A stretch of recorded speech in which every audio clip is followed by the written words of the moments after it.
Hi guys, બધાને જય શ્રી કૃષ્ણ મહાદેવર. મારો પાછો ન્યૂ બ્લોગ સ્ટાર્ટ થઈ ગયો છે, કેમ કે અમે જેટલા દી મેળા હશે એટલા દી અમે જવાના જ છીએ. આજે અમે મેળામાં જવા માટે નીકળી ગયા, મસ્ત મજાના રેડી થઈ ગયા અને રેડી થઈને નીકળી ગયા ધ્રોલના મેળામાં.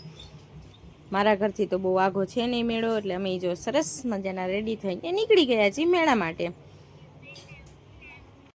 આવું જોઈ લે એટલે મજા જ આવી જાય કે મેળો હવે આવી ગયો જ છે, આપણે જવું જ છે. પગારો બહુ હતો અને જો નાના નાના છોકરાના મસ્ત મજાના રમકડા સ્ટાર્ટ થઈ ગયા. જયુભાઈની ફરમાઈશ ચાલુ થઈ ગઈ હતી, મમ્મા આ લેવું, મમ્મા આ લેવું, પપ્પા આ લેવું, એવું ચાલુ થઈ ગયું હતું. પછી અમે એમ કીધું કે હાલ અંદર અંદર જાય, આપણે મેળામાં બહુ સારી સારી વસ્તુ હશે, આપણે એ બધા રમકડા ને એ બધું તને અમે લઈ દેશી. પછી ત્યાંથી આગળ અમે જતા હતા, રસ્તામાં કીચડ બહુ હતું અને ટ્રાફિક થોડો ઘણો હતો એવું લાગતું હતું. બહુ જાજો આ વખતે ટ્રાફિક નથી મેળામાં. આજે તો અમારો હરખ સમાતો જ નહોતો, એટલે અમે ગાડી કરી દીધી પાર્ક, કેમ કે ગાડી લઈને તો અંદર આજે જવા મળે નહીં, એટલે ગાડી કરી દીધી પાર્ક. અને લોકેશન કંઈક આવું હતું, બહુ મસ્ત લોકેશન હતું. વરસાદ રહી ગયો હતો એટલે અમારો હરખ સમાતો નહોતો અને સરસ મજાના અમે જયુભાઈને તેડી લીધા. તેડી અને હાલો એમ મેળામાં. કીચડ બહુ હતું તોય છતાંય મેળો કરવો એટલે કરવો જ. સરસ જો રમકડા બધા સ્ટાર્ટ થઈ ગયા હતા, રમકડા બહુ સારા સારા હતા બધા. એટલે જયુભાઈનો અમારો હરખ ખમાતો નહોતો, કેમ કે જયુભાઈ કે આ લઈ દો ને ઓલું લઈ દો ને મમ્મા.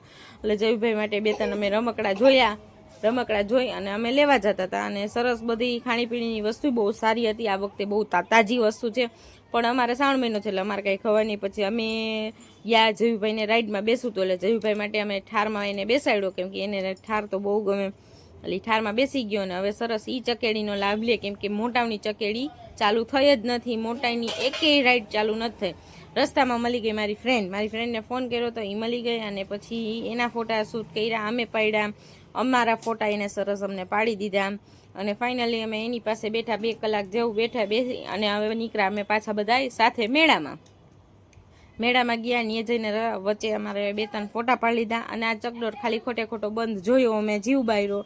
અને પછી ટ્રેનમાં જઈને બેસું તો પાયલને કીધું કે તું લઈને બેસ, મારી બેસ્ટ ફ્રેન્ડ છે એને કીધું. એટલે એ પાયલ જયુંને લઈને ચકેડીમાં બેસી ગઈ, ટૂંકમાં ટ્રેનમાં બેસી ગઈ. કીચડ એટલું હતું, બધાના ચંપલની બધું બહુ ગંધારું થતું હતું. અને સરસ એક ગાડી હતી જોઈ અમે, પણ એના ભાવ બહુ વધારે કહેતા હતા, એટલે ખોટા એટલા ન ખાય નહીં. કાલે મેળો સાંજે પૂરો થાય છે ને ત્યારે રમકડા ઓછા ભાવમાં લેસી, કેમ કે આટલા બધા ભાવ રમકડા ના દેવાય નહીં. અને અમે એને જીતને પાયલ મસ્ત શૂટ કરી લીધું થોડું ઘણું બ્લોક માટે. અને ફાઇનલી અમારી ગાડી થઈ ગઈ હતી સ્ટાર્ટ, કેમ કે આજે કીચડ બહુ હતું એટલે અમે નીકળી ગયા ઘર તરફ જવા. બબાય મેળા, કાલે અમે આવશી મેળામાં પાછા. રસ્તામાં છે ને એમ જતા હતા ત્યાં નવનીતના એક ફ્રેન્ડ મળી ગયા. એ લોકો છે ને ગામડેથી મેળો કરવા આવ્યા હતા, પણ મેળામાં અંદર ગળદી વધારે હતી એટલે પોલીસવાળાએ ના પાડી. પછી એ લોકો અમે રસ્તામાં મળી ગયા, તો અમે એને બીજો જગ્યા કીધી, ત્યાંથી તમે મેળામાં વયા જાઓ, મેળામાં ફરી આવો, ફરી અને પછી મને કહેજો. એટલે એ લોકોને મોકલા આમ મેળો કરવાના, અમે ગયા ઘરે. મેળામાં ફરીને આવી ગયા, બહુ મજા આવી. મારી ફ્રેન્ડની હતા, પછી નવનીતના ફ્રેન્ડની એ મળ્યા હતા, સરસ એન્જોય કર્યું. અને મેળામાંથી વસ્તુ જ લીધી, કેમ કે રાઈડ તો કંઈ ચાલુ હતી નહીં, એટલે અત્યારે મેળો બંધ કરાવી દીધો છે. ને ફટોફટ અમે ઘરે આવી ગયા. અને અમારે આજનું 91 છે એટલે અમે મસ્ત મજાનું જમવા બેસી ગયા. બાય. આવો નવો મારો નેક્સ્ટ બ્લોગ આવશે, લાઈક કરજો, શેર કરજો, સબસ્ક્રાઈબ કરજો. મહાદેવર. અને હજી કાલે મેળો છે, તમે કાલે મેળામાં આવજો. કેટલા જણા ધ્રોલથી મારો બ્લોગ જોવે છે, જેટલા જણા ધ્રોલથી જોવે છે એ લોકો જરી કોમેન્ટ સેક્શનમાં લખજો કે અમે પણ ધ્રોલના છીએ.